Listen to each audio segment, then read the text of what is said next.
यदि आपका भी विदेश घूमने का सपना है तो अब यह सपना सच हो सकता है, वो भी बिना एक पैसा खर्च किए। जी हाँ दोस्तों, आपने सही सुना।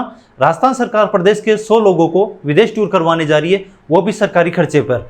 यानी विदेश टूर में आपका कोई भी खर्चा नहीं होगा, पूरा का पूरा राजस्थान सरकार के द्वारा वहन किया जाएगा। क्या है योजना, आवेदन कैसे होगा, आवेदन की अंतिम तिथि क्या है, मापदंड और सिलेक्शन क्राइटेरिया क्या है, आइए जानते हैं आज की इस वीडियो में। नमस्कार साथियों, मैं डॉक्टर जयपाल यादव किसान क्लब के ऑनलाइन प्लेटफॉर्म पर आपका हार्दिक स्वागत करता हूं।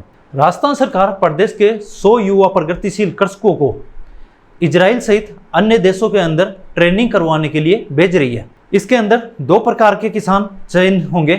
पहला किसान जो कृषि के अंदर हाई टेक्नोलॉजी अडोप्ट कर रहे हैं, जैसे कि पोली हाउस हो गया, शेड नेट हाउस, सोलर या फिर मल्चिंग या माइक्रो इरिगेशन जैसे सिस्टम अडोप्ट कर रहे हैं, ये आ गए कृषि क्षेत्र के अंदर।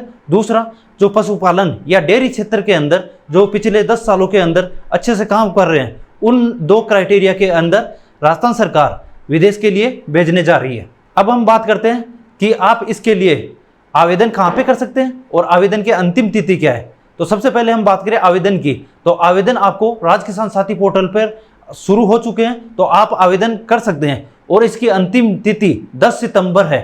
10 सितंबर के बाद में आपके आवेदन स्वीकार नहीं किए जाएंगे। इसके बाद हम बात करते हैं कि इसके लिए मापदंड क्या है। तो कृषि क्षेत्र और पशुपालन क्षेत्र दोनों के लिए अलग अलग मापदंड निर्धारित किए गए। तो हम बात करें सबसे पहले कृषि क्षेत्र की, तो कृषि क्षेत्र में कृषक के पास कम से कम 1 हेक्टेयर भूमि का स्वामित्व होना चाहिए।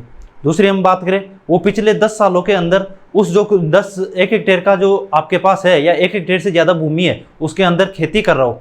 तीसरी हम बात करें, कृषक उन एग्रीकल्चर टेक्नोलॉजी जो हाई टेक्नोलॉजी है, जैसे कि प्रोटेक्टेड कल्टीवेशन हो गया, सोलर पंप हो गया, या फर्टिगेशन ऑटोमेशन या फार्म पॉन्ड डिग्गी जैसी अन्य जो हाई टेक्नोलॉजी है उसको अडोप्ट कर रहा हूँ।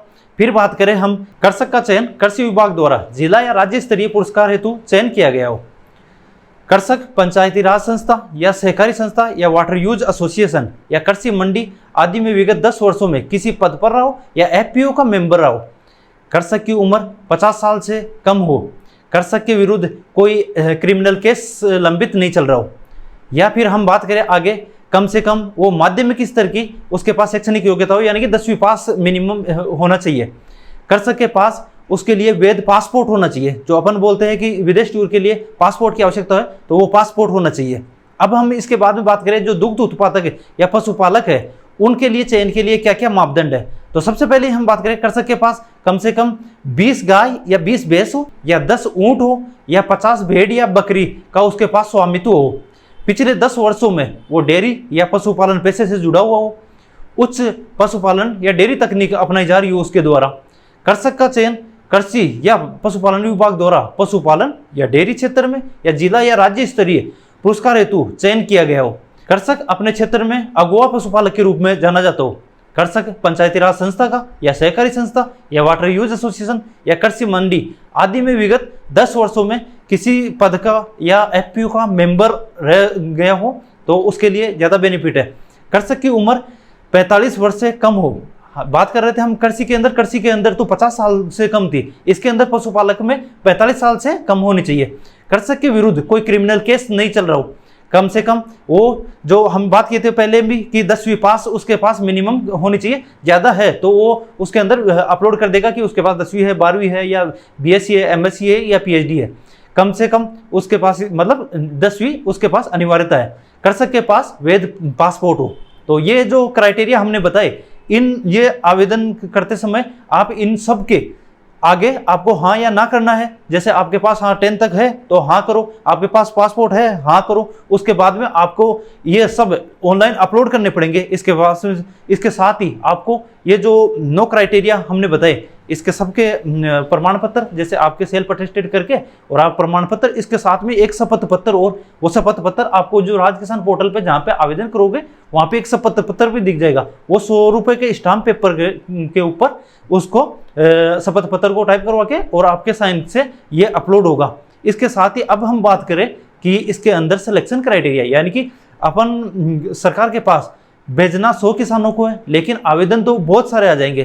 तो इसके लिए 100 किसानों को भेजने के लिए सबसे पहले तो राजस्थान सरकार ने खंड वाइज जो 10 खंड है, राज्य सरकार के जो 10 खंड है उनमें अलग अलग, जैसे अपने जो 10 खंड है उन 10 खंडों को अलग अलग टारगेट अलॉट कर दिए, एग्रीकल्चर सेक्टर में और दूसरा डेयरी सेक्टर में। अब जो 100 किसान है उनके अंदर 75% तो राजस्थान सरकार जो आवेदन आएंगे उनसे सिलेक्शन करेगी, जबकि 25% राज्य सरकार खुद कुछ मेंबर्स को नॉमिनेट करेगी। तो ये हो गए हमारे। अब हम बात करें जो 75% की बात करें, जो सिलेक्शन क्राइटेरिया जो हमने आवेदन किया, अब आवेदन के बाद में जो सिलेक्शन कैसे करेंगे, अब बहुत सारे किसान हो गए तो उनमें सिलेक्शन कैसे करेंगे। तो जैसे हमने बात किया सबसे पहले कि लैंड ओनरशिप की बात किए थे हमने, जैसे कम से कम 1 हेक्टेयर जमीन होनी चाहिए। तो सरकार ने एक स्कोर कार्ड तैयार किया, उसमें जो 100 नंबर तक का, तो उसके अंदर जैसे हम बात करें, सबसे पहले ही बात करें हम लैंड ओनरशिप की। लैंड ओनरशिप मतलब उसके पास जमीन 1 हेक्टेयर है या नहीं है। अगर 1 हेक्टेयर है तो उसके 5 नंबर निर्धारित किए गए। दूसरी बात करें हम, वो पिछले 10 सालों के अंदर इस प्रोफेशन से जुड़ा हुआ है या नहीं है, इसका वो प्रमाण पत्र देगा। अगर वो उचित प्रमाण पत्र उसने अपलोड किया है तो उसको 10 मार्क अलॉट किए गए हैं। तीसरी बात करें हम हाई टेक्नोलॉजी की, हाई टेक्नोलॉजी जैसे कि वो पॉली हाउस है, नेट हाउस है, या मल्चिंग, सोलर पंप या फार्म पॉन्ड, ये ऐसी जैसे जो हाई टेक्नोलॉजी के अंदर जो यूज आने वाली माइक्रो इरिगेशन समेत जो हाई टेक्नोलॉजी में अडोप्ट होने वाली जो तकनीकें हैं वो अपना रहा है, तो उसके लिए भी उसके 20 नंबर निर्धारित किए गए हैं। फिर बात करें हम, उसके पास अगर राज्य सरकार के द्वारा या जो जिला स्तर या राष्ट्रीय स्तर या जो राज्य स्तर पर जो अवार्ड मिला है उसके लिए भी 20 नंबर निर्धारित किए गए। तो हम बात करें जो हम संस्था के अंदर, किसी भी संस्था के अंदर वो पिछले 10 सालों से अगर मेंबर हो, एफपीओ का मेंबर हो, या जो पहले और संस्थाओं की बात की थी हमने, उन संस्थाओं के अंदर मेंबर है तो उसके लिए 15 नंबर निर्धारित किए गए हैं। अब हम बात करें एज की, जो कृषि के लिए 50 साल निर्धारित की गई थी और जो पशुपालक के लिए 45 साल निर्धारित की गई थी। अगर आप 50 साल या 45 साल के अंदर हो तो उसके लिए 10 नंबर निर्धारित किए गए। फिर बात करें हम जो क्रिमिनल केस की बात कर रहे थे हम, अगर क्रिमिनल केस आपके कोई पेंडिंग नहीं है तो उसके 5 नंबर निर्धारित किए गए। फिर बात करें हम एजुकेशन की, अगर आप माध्यमिक स्तर से अगर ऊपर आपने पढ़ाई कर रखी है तो उसका आप अपलोड करोगे तो उसके लिए 10 नंबर निर्धारित किए गए। फिर हम बात करें सबसे लास्ट में, जो आपके पास वैलिड पासपोर्ट होना चाहिए तो वैलिड पासपोर्ट के 5 नंबर निर्धारित किए गए।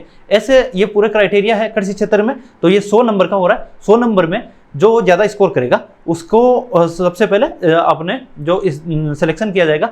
अगर कोई 2 किसानों के अगर मान लो कि बराबर हो जाता है तो जिला स्तर से फिर राज्य स्तर पे भेजा जाएगा, तो वो राज्य स्तर के द्वारा अनुशंसा की जाएगी कौन से किसान को भेजना होगा। तो आपको ये वीडियो कैसा लगा? उम्मीद है आपको वीडियो अच्छा लगा हो। वीडियो को लाइक करें, कमेंट करके बताएं कि आपको कौन सी योजना के बारे में और जानकारी चाहिए। वीडियो को ज़्यादा से ज़्यादा किसानों तक शेयर करें और हमारे चैनल को सब्सक्राइब करना ना भूलें। धन्यवाद किसान साथियों।